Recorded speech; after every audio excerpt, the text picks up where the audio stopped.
Hello दोस्तों, मैं हूं किशुन। आपका स्वागत है वीकली किस्सा में। तो चलिए आज हम सुनते हैं झारखंड की वर्तमान सरकार की दर्द के बारे में। कहा जाता है कि सपनों को टूटने का दर्द बहुत गहरा होता है और यह किसी भी समाज की व्यवस्था के लिए घातक होता है। करीब 22 साल का झारखंड आज अपने सफ़र की इसी मोड़ पर खड़ा है जहां उसके पास केवल टूटे हुए सपने हैं और उन सपनों को सहेज कर फिर से उन्हें रंगीन बनाने की चुनौती वर्तमान सरकार के सामने है। याद कीजिए 2011 की 4 अप्रैल की तारीख, जब दिल्ली के रामलीला मैदान में गांधीवादी अन्ना हजारे ने इंडिया अगेंस्ट करप्शन नामक आंदोलन शुरू किया था और देखते ही देखते पूरे देश ने उनका साथ दिया था। तब झारखंड किशोर अवस्था में था, लेकिन उसने भी आंदोलन में साझेदारी निभाई थी। आज झारखंड कहाँ खड़ा है, जो राज्य देश की खनिज जरूरतों को 40% हिस्सा अकेले पूरी करती है और जिस राज्य के बदौलत देश में रोशनी होती है, उस राज्य का हर दूसरा बच्चा कुपोषित है और प्रति व्यक्ति आय के मामले में नीचे से दूसरे नंबर पर है। उस राज्य के विधायक लाखों रुपए के साथ दूसरे राज्य में गिरफ्तार होते हैं। सोचिए कि ये कितना शर्मनाक स्थिति है। इस राज्य में हालत यह हो गई है कि उद्घाटन के 16 घंटे बाद ही 4000 करोड़ की कोनार नहर परियोजना के बांध बह जाते हैं और इंजीनियरों ने यह कह दिया कि चूहों ने इसे कुतर दिए। इसलिए ऐसा हुआ है, न किसी पर कार्रवाई हुई, न ही कोई जांच हुई।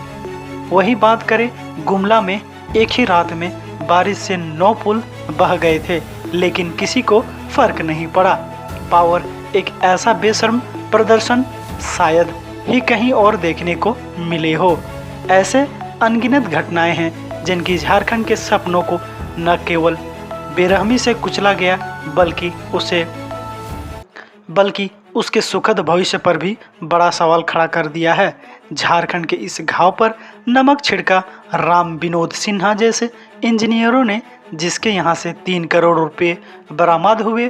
फिर आईएएस पूजा सिंघल की करीबी सीए सुमन सिंह ने, जो 19 करोड़ की नकदी छिपा बैठे थे, और पंकज मिश्रा के सहयोगियों के यहाँ बैंक के खातों में बरामद करोड़ों की रकम के साथ ही हाल ही में इन 3 विधायकों ने इस घाव को कुरेद दिया है। ऐसे में अब झारखंड का हर व्यक्ति उन टूटे हुए सपनों का हिसाब मांगते तो जाहिर है इस पर राजनीति भी होगी और हो भी रही है। इस रूप में वर्तमान सरकार के सामने यह बड़ी चुनौती है। उसे झारखंड के बिखरे सपनों को न केवल सहेजना है, बल्कि मर चुके हुए सपनों को भी जिंदा करना है। वर्तमान सरकार के यहाँ चुनौती यह है कि इन गड़बड़ियों को सामने लाना जरूरी है, लेकिन उनको सुधारना उससे भी बड़ा काम है। कहा जाता है गलत क्या है उससे फर्क नहीं पड़ता, लेकिन गलत को सही करने से फर्क पड़ता है। झारखंड के पास संसाधन है, इच्छा शक्ति है और वह बहुत आगे जा सकता है।